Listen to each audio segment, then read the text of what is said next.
Pavel Alekseyevich Cherenkov 1904-yil 15-iyulda Navaya Chigla qishlog'ida tavallud topgan.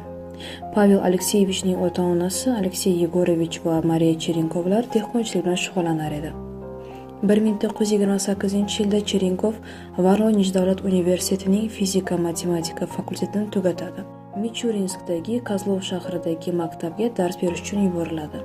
1930-yilda Cherenkov Leningraddagi SSSR Fanlar akademiyasining fizika-matematika instituti aspiranturasiga o'qishga kiradi. 35-yilda nomzodlikni, 1940-yilda esa doktorlik dissertatsiyasini himoya qiladi. 1932-yildan Vavilov rahbarligida ishlab keladi. 1935-yildan boshlab Lebedev fizika instituti xodimi, 1948-yildan Moskva energetika instituti professori va 1951-yildan MIFI professori lavozimini egallaydi.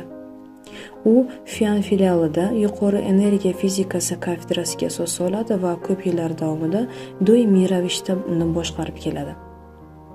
Pavel Alekseyevich Cherenkov 1904-1990-yillarda fizika sohasidagi birinchi sovet olimi bo'lib, nurlanishning maxsus turi Cherenkov effektini kashf etganligi uchun Nobel mukofoti laureati unvoniga sazovor bo'ladi.